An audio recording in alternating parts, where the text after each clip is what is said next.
Selamat datang kembali di pembahasan mendalam kita. Halo? Hari ini kita mau gali nih, beberapa ide kunci dari kutipan buku Atomic Habits. Iya, buku yang fenomenal ya. Betul. Fokusnya itu gimana sih perubahan-perubahan kecil yang kayaknya sepele banget, tapi ternyata bisa bawa hasil luar biasa buat hidup Anda. Sumber kita ya kutipan-kutipan penting dari bukunya langsung. Oke. Misinya, ya bantu Anda nemuin momen aha gitu soal kekuatan kebiasaan kecil ini. Dan gimana cara nerusinnya.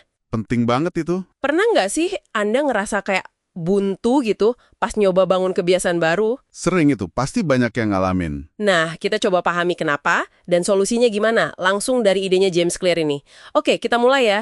Gagasan pertama yang kuat banget, efek majemuk, compounding effect. Iya, compounding. Perubahan 1% tiap hari.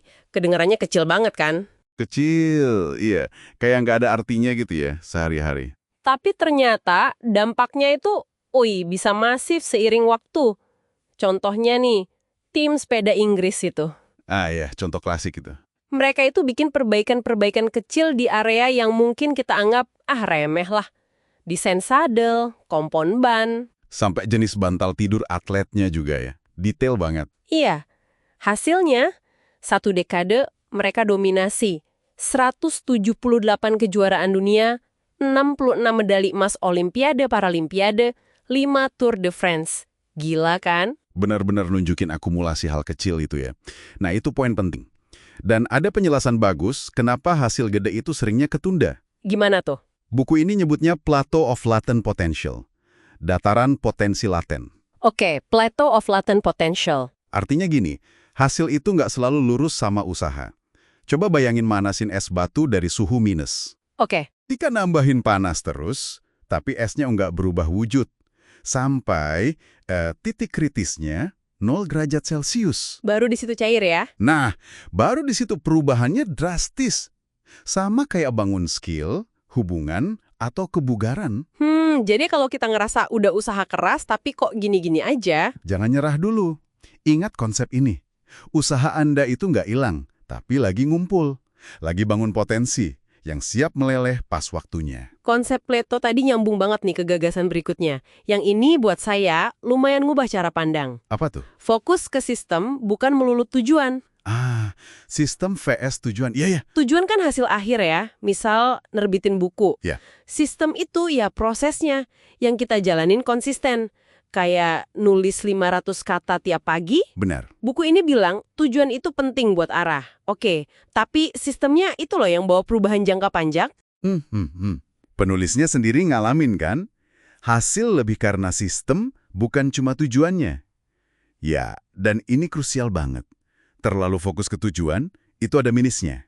Kayak gimana? Pertama, yaitu tadi, hasil sering sementara kalau sistem dasarnya nggak diubah. Berat badan turun, pola makan balik lagi. Ya naik lagi. Bener juga. Kedua, bisa nunda bahagia. Mikirnya, nanti bahagia kalau udah capek X. Padahal prosesnya bisa dinikmatin kan? Iya sih. Ketiga, motivasi bisa drop pas tujuan udah tercapai. Efek yo-yo motivasi. Oke, jadi kayak anti klimaks gitu ya? Bisa jadi, makanya kuncinya itu belajar jatuh cinta sama prosesnya. Nikmatin konsistensinya itu. Nah, kalau kita udah ngomongin pentingnya proses atau sistem, buku ini masuk lebih dalam lagi, ke lapisan ketiga. Bangun kebiasaan berbasis identitas. Identitas. Ini dia intinya. Ada 3 level perubahan katanya. Hasil apa yang didapat, proses apa yang dilakuin, nah yang paling dalam, identitas. Siapa diri Anda, apa yang Anda yakini. Perubahan yang paling nempel, paling awet, itu mulainya dari sini. Bukan saya pengen hasil X, tapi saya pengen jadi tipe orang yang...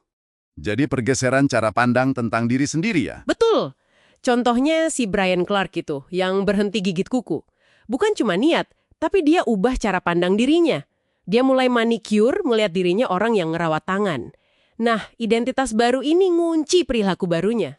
Ini krusial banget, karena dasarnya kita itu susah mempertahankan perilaku yang nggak sesuai sama citra diri. Bertentangan gitu ya? Iya, kalau Anda lihat diri Anda sebagai orang malas olahraga, ya bakal ada perlawanan terus pas mau ke gym. Bener banget, rasanya berat gitu ya? Sebaliknya, kalau mulai bangun identitas baru, misal, saya ini pembaca, Tiap kali Anda baca buku, itu kayak ngasih suara atau vote buat identitas itu.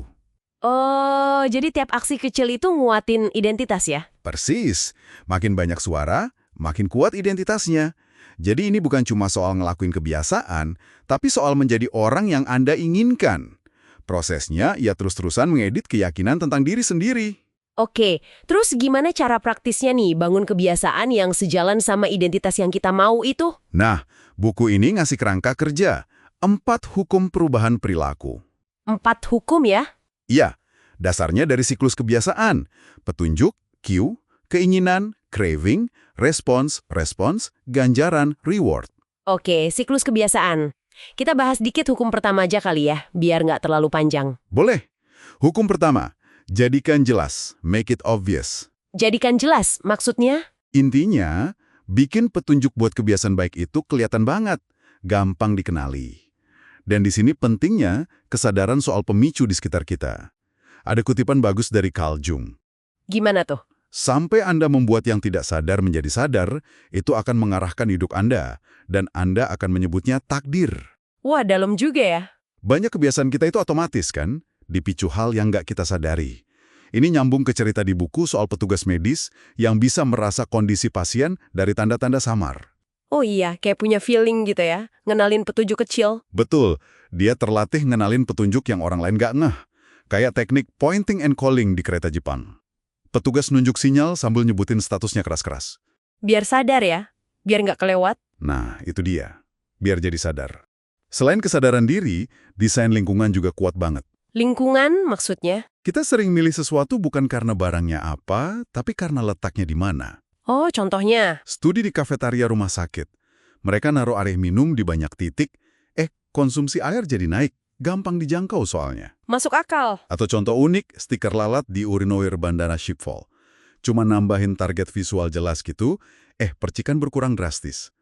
Lingkungan kita itu ngebentuk perilaku kita. Halus tapi kuat. Oke, jadi rangkuman singkatnya nih ya.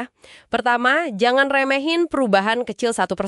Efek majemuknya dahsyat. Betul. Kedua, fokus bangun sistem harian yang bagus, jangan cuma ngejar tujuan akhir. Jatuh cinta sama prosesnya. Ketiga, perubahan paling awet itu datang dari geseran identitas diri. Jadi orang yang Anda inginkan. Dan terakhir, langkah praktis awal, bikin petunjuk buat kebiasaan baik itu lebih jelas, lebih gampang dijangkau di lingkungan kita. Make it obvious.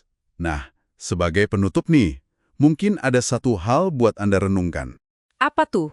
Ada studi terkenal soal tentara AS yang kecanduan heroin pas di Vietnam. Iya, pernah dengar. Yang mengejutkan, 9 dari 10 itu berhenti total pas balik ke Amerika. Kenapa coba? Kenapa ya? Lingkungannya beda. Persis, lingkungan mereka berubah drastis. Hampir semua petunjuk, pemicu lama, itu hilang. Ini nunjukin betapa kuatnya pengaruh konteks, lingkungan ke perilaku kita. Wow, kuat banget ya efeknya. Jadi, pertanyaannya buat Anda, dari pemahaman ini, perubahan kecil apa yang bisa Anda lakuin di lingkungan Anda? Rumah, kantor, mungkin layar ponsel Anda.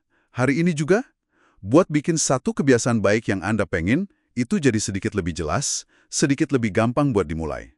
Pertanyaan yang bagus buat direnungkan. Terima kasih udah nyimak eksplorasi kita kali ini. Semoga ada ide yang bisa langsung Anda coba ya. Semoga bermanfaat. Sampai jumpa di pembahasan berikutnya.